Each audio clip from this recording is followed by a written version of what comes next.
What's going on?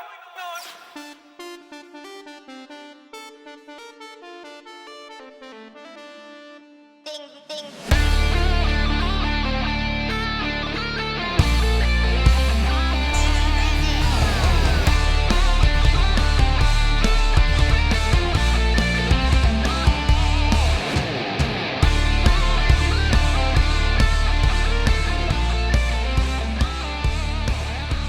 Welcome back to another episode of the Canadian Watch Monkey, and today I'm going to be looking at a Doxa sub. So I'll open this up and you'll see what's in here and go from there. So this is what you get as a presentation. Of course, it comes with an inner and outer box as well.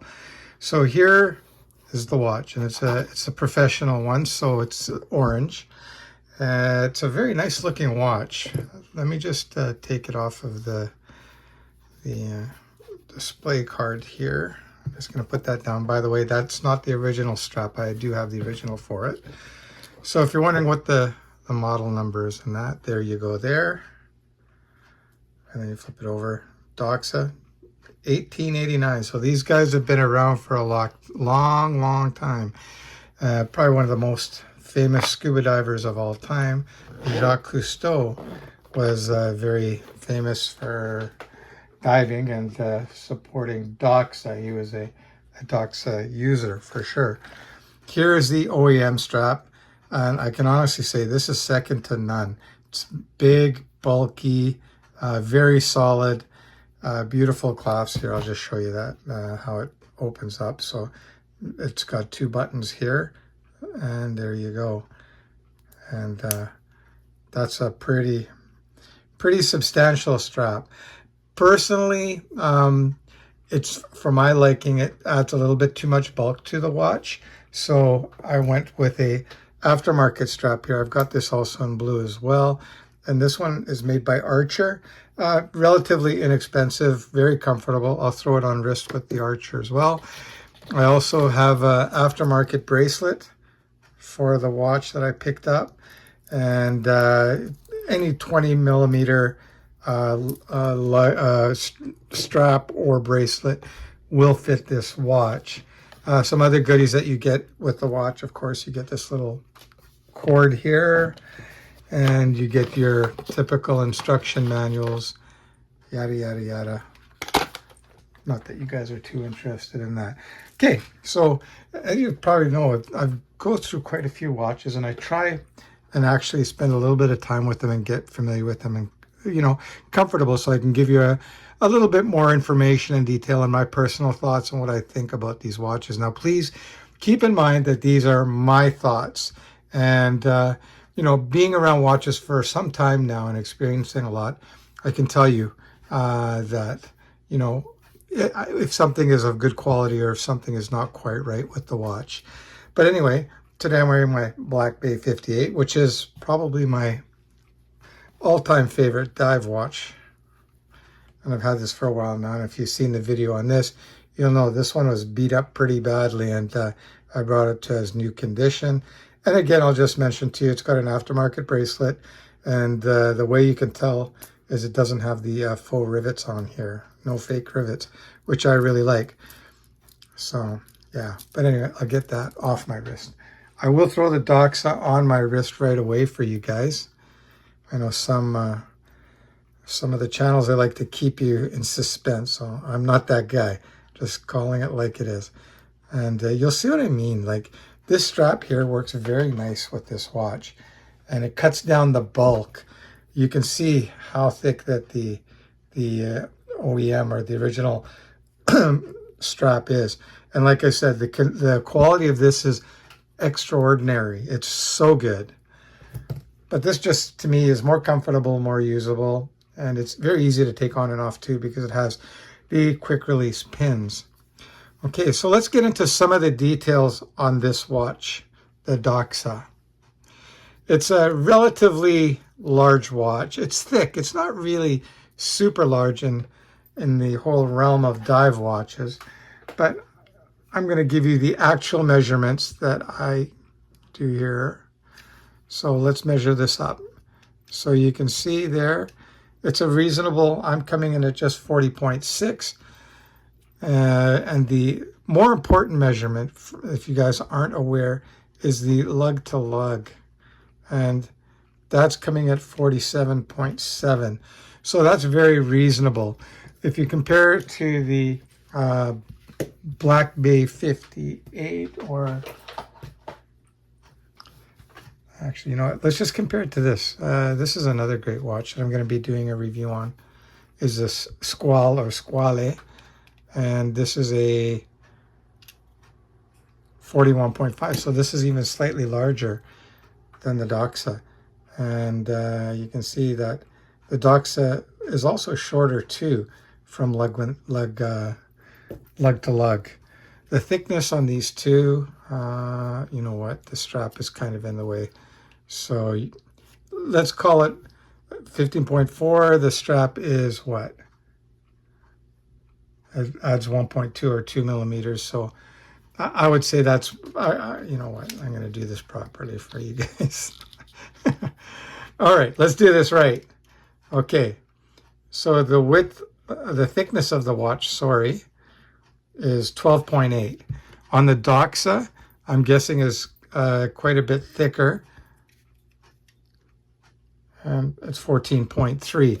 Now keep in mind that this has to be a little bit thicker because it's got the 600 meter depth rating, whereas the Squale, this is a 500 meter. That's why they call this the 50 Atmos. So let's take a look at the case back on this watch. Absolutely one of the nicest looking case backs, in my opinion. Just love it. And, you know, how can you not love that little fish on the back there? It's also got a signed crown with the fish. You know what? I'm just going to try and zoom in a little bit for you guys so you can get a better look at this watch there. So I don't know if you guys are able to see that or not. Kind of. But anyway, it's got a signed crown. And the print is very clear. And it uses a Swiss movement, by the way. It's a SW200, which is pretty much the equivalent of the ETA movement. I wouldn't say it's any worse or better. I've had them both and I don't really see any difference. And it's got a screw down case back. If we take a quick look here at the Squale or Squale, I'll take a look at it. And it's got a case back that's been signed nicely as well. I got to say though, the Doxa wins that by quite a bit.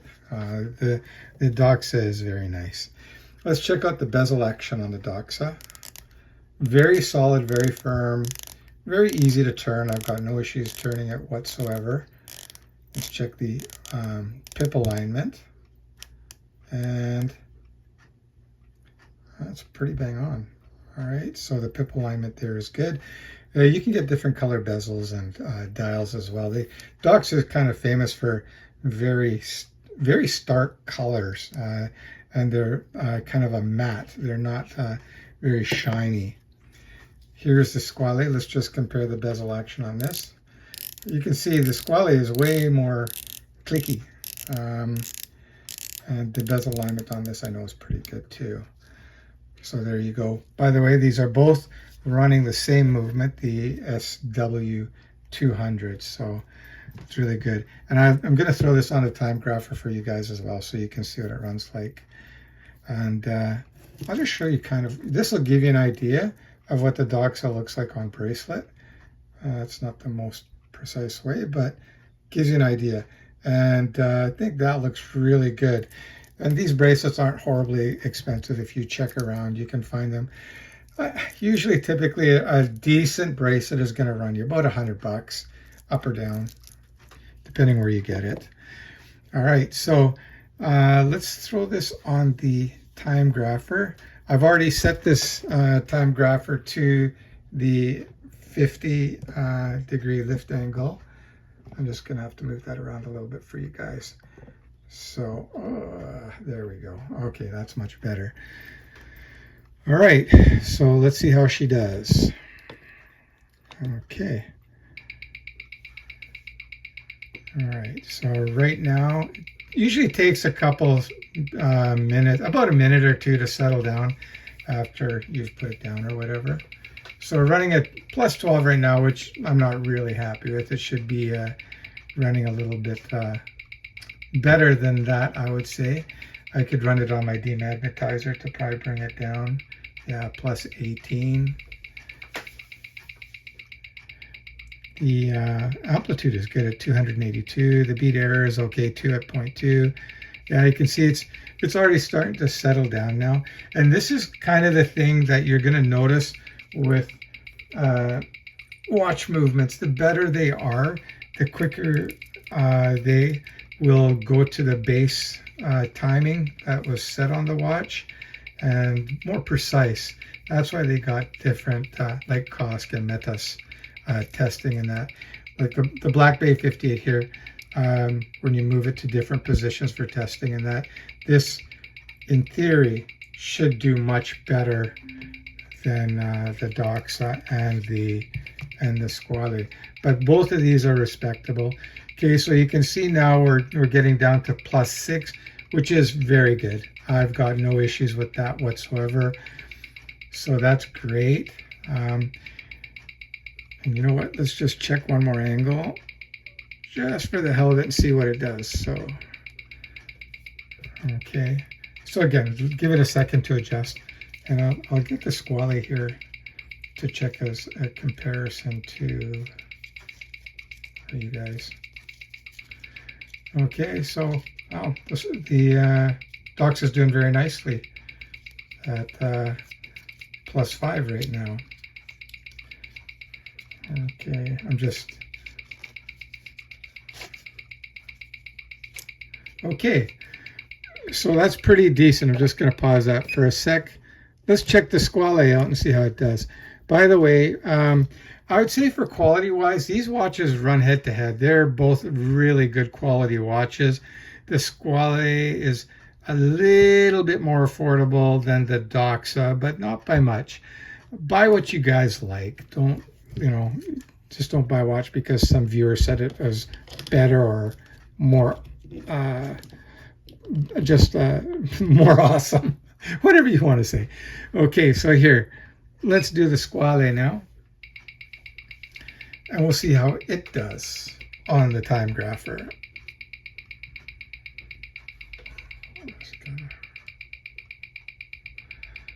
Okay, so it's kind of doing the same sort of thing. You can see when I bumped the table, it changed a little bit too. So we're running at plus 14. And I'm almost certain that's going to start to drop a little bit once it's been on the Timegrapher for a bit. Oh, you know what? It's probably picking up from this watch here. Believe it or not, these things are so sensitive. It'll pick up the beat from the table. So you can see the moment I took the Doxa off the table, this thing is running much more precise now. That's hilarious. But that's how sensitive these Timegraphers really are. Okay, so now the Squale is dropping down to, you can see here, 0. Wow. You know what? I'm gonna try the Doxa again and just see if it was affected at all by the other watch being on the table. Hang on. I'm actually quite surprised that it's that sensitive. I didn't think it would be, but obviously it's picking up any kind of vibration. Okay, let's try the Doxa again.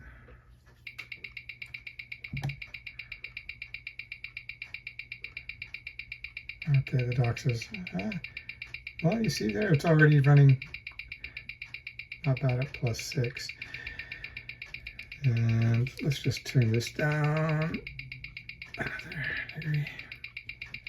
And I didn't have to reset the lift angles because these are 50. And maybe just for shits and giggles, I'm going to put the Black Bay 58 on there just to see how it does compared to these two.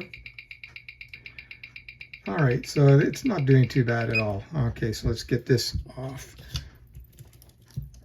Okay, I'm just going to move that in a little bit more so you guys can see that better. All right, so here's the Black Bay 58. Now this is a more expensive watch. And I'm going to have to go into the settings. I've got to change my lift angle. So go to there, go to there, and the lift angle on this movement is 52 degrees, if memory serves correct. All right. Okay. So here we go. Let's put the Black Bay 58 on the Timegrapher. I'll just put it at that angle. Make sure no other watches are on the table. Okay. So you can see the amplitude probably needs a wind, I'm thinking. Just sitting around for a bit, I just gave it a quick one, but probably not enough. The amplitude should be better at 206. Let's just give it a moment to settle in. -9. It's getting worse. That's not good. Okay, you know what? I'm just going to pop this off the Timegrapher for a sec. Just let me give the watch a little bit of a wind. And I'm thinking it's probably a little bit low. And hang on a sec.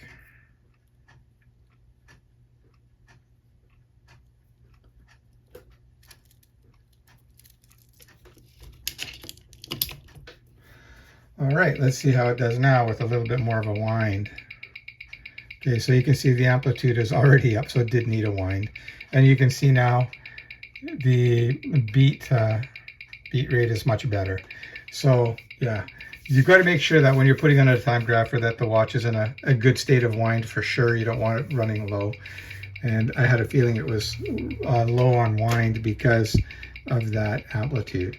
All right, so that gives you an idea. Anyway, that's a wrap for today. I got to get going, guys. Sorry, but I hope you enjoyed that episode of the Canadian Watch Monkey.